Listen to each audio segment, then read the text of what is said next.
नमस्कार। नमस्कार। सर, मेरा एक प्रश्न है आपसे जी। कि अभी कैंसर जो है अभी बहुत लोगों को हो रहा है। किसी को लेडीज़ में ब्रेस्ट में हो रहा है, किसी को जुबान पे हो रहा है, किसी को गले में हो रहा है। इसके बारे में कुछ हमें राय दीजिए कि जो आगे से किसी को हो ना है, ओके। दक्षता ले सके। आज हम लोग देख रहे हैं कि lungs cancer, mouth cancer, stomach cancer, brain cancer, breast cancer, कई सारे कैंसर्स के प्रकार हैं। और आज हम लोग देख रहे हैं कि कैंसर का ऑल ओवर वर्ल्ड में काफ़ी लेवल बढ़ते चला जा रहा है। बहुत से लोग कैंसर से पीड़ित हो रहे हैं। और इसका सबसे बड़ा एग्जांपल अगर मैं आपको देना चाहूँ तो फिल्म इंडस्ट्री में आज हम लोग देख रहे हैं, चाहे वो मनीषा कोइराला हो, मनीषा कोइराला है, उसके बाद ऋषि कपूर जी है, ऐसे कई सारे एक्टर्स हैं कि जिनको प्रॉपर डाइट होने के बाद, प्रॉपर डाइटिशियन होने के बाद, प्रॉपर डॉक्टर्स से सलाह लेने के बाद भी इनको भी कैंसर जैसी बीमारी से पीड़ित होना पड़ता है। तो कैंसर होने का महत्वपूर्ण कारण क्या है, अगर इसके बारे में हम लोग सोचें, जो अब तक का मेरा नॉलेज है, जो मेरी अब तक की स्टडी है, वो स्टडी के आधार पर मैं ये आपके सामने बात रख रहा हूँ। इसमें और भी आप अपने नॉलेज के ज़रिए, गूगल्स के ज़रिए, यूट्यूब के ज़रिए उसकी पूर्तता कर सकते हो। मैंने अब तक ये देखा है कि कैंसर होने का जो एकमात्र रीज़न है वो प्रॉपर तरीके से हम लोग अपनी जीवन शैली को मेंटेन नहीं कर पाते। ये सबसे पहला बेसिक फंडामेंटल है जो मुझे देखने को मिलता है। दूसरा सबसे इम्पोर्टेंट ये है कि छोटी से छोटी अगर बीमारी हमें हो जाती है तो छोटी से छोटी बीमारी में भी हम लोग अपनी सेहत की तरफ अनदेखा करते हैं।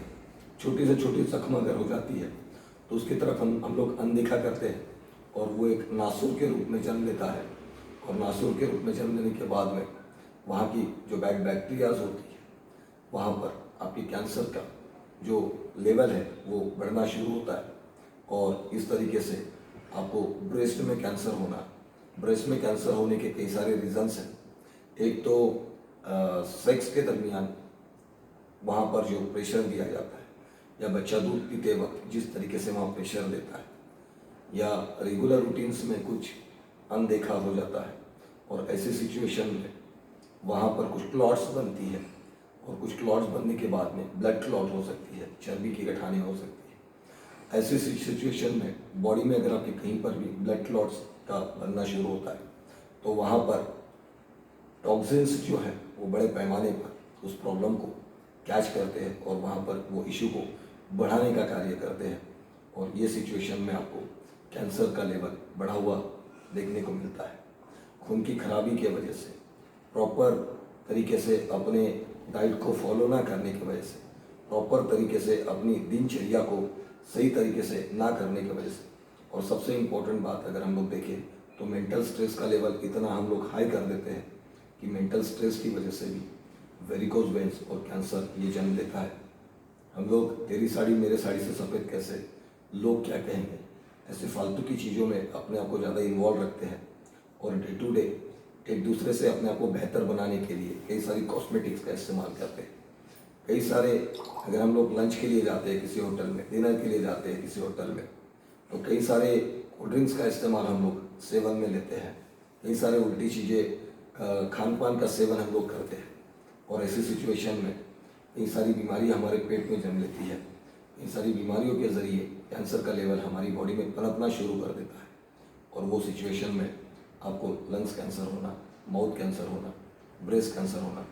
आज माउथ कैंसर का अगर हम लोग देखें तो हमारे पास में बहुत सारे पेशेंट आते हैं। स्मोकिंग करना, अक्षय कुमार कहते हैं कि हवा उड़ाने में मज़ा नहीं है, ज़िंदगी को बचाने में मज़ा है।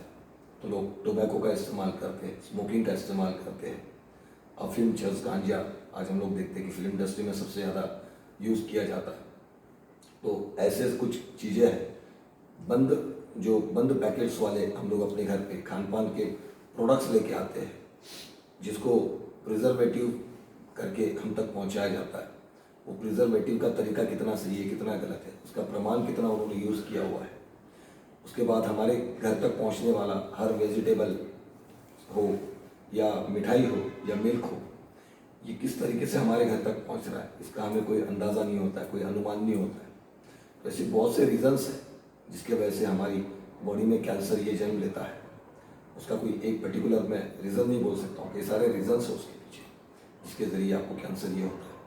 अगर आपको कैंसर हो जाता है तो ऐसे सिचुएशन में आप गवामकूर का जूस लेना शुरू करें, जिसे हम लोग वीट ग्रास कहते हैं, क्लोरोफिल का इस्तेमाल करें, आप स्पेरुलिना का इस्तेमाल करें अपने रेगुलर रूटीन्स में, मोरिंगो का इस्तेमाल करें ऐसे सिचुएशंस में, जिसके ज़रिए आप अपने कैंसर के लेवल को कम कर सकते हो।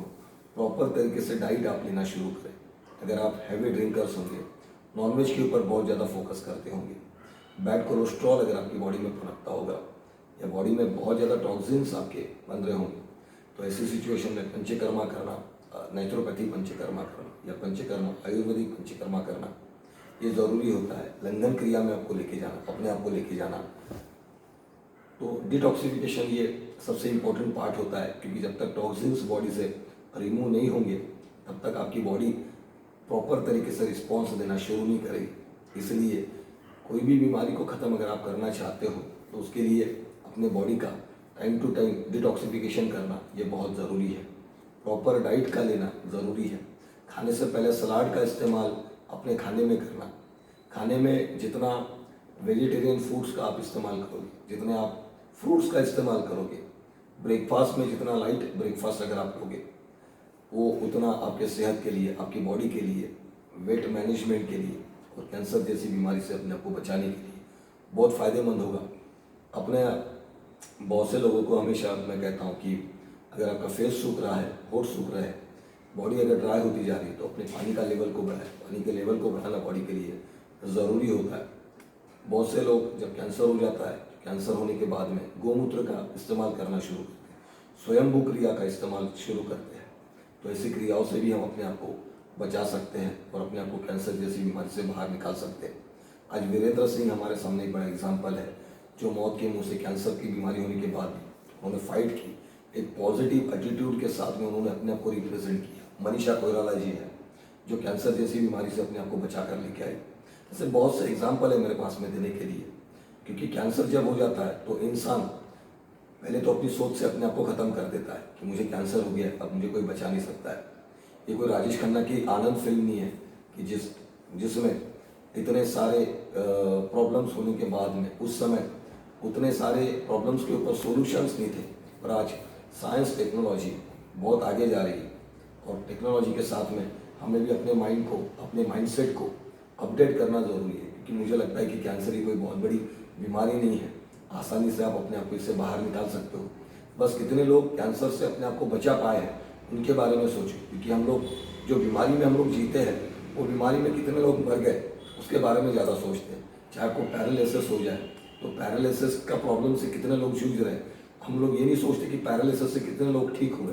अगर हमें डायबिटीज़ हो जाता है तो डायबिटीज़ से कितने लोग मर रहे हैं, कितने लोगों को गैंग्रीन हो रहा है, हम उसकी खोज में निकलते हैं। जबकि मैं ये कहता हूँ कि आप ऐसे खोज में निकलो, डायबिटीज़ से कितने लोगों ने अपने आप को बेटर बनाया, कितने लोगों की डायबिटीज़ की गोलियाँ बंद हुई, कितने लोगों की ब्लड प्रेशर की गोलियाँ बंद हुई, कितने लोगों को थायराइड था तो थायराइड की प्रॉब्लम से बाहर निकले, कितने लोगों को कैंसर था तो कैंसर से वो अपने आप को कैसे बचा पाए, उनका फॉर्मूला क्या था। अगर आप ऐसे 10 फॉर्मूले भी उनके याद कर लोगे तो अपने आप को बेहतर तरीके से रिपेयर कर पाओगे, ऐसा मुझे लगता है। तो मेरा तो ये मानना है कि गुरुजी कहते हैं बीमारी नाम की कोई चीज़ इस दुनिया में होती नहीं है, क्योंकि बीमारी सबसे पहले हमारे मन में आती है, मन से हमारे तन में जाती है और तन से हमारे घर के धन को ले जाती है। तो कैंसर को कोई बहुत बड़ी बीमारी ना समझे, बस एक पॉजिटिव सोच रखे और इसके ऊपर सॉल्यूशंस के लिए कोशिश करें कि ये प्रॉब्लम से मैं जूझ रहा हूँ, उसके ऊपर मेरे सामने सॉल्यूशंस क्या क्या है, ऑप्शन चूज़ करें सॉल्यूशंस, तो आप अपने आप को बहुत जल्दी बेहतर ज़िंदगी जीता हुआ देख पाओगे। Wish all the best to all of you, God bless you. Thank you sir माहिती दिल्याबद्दल।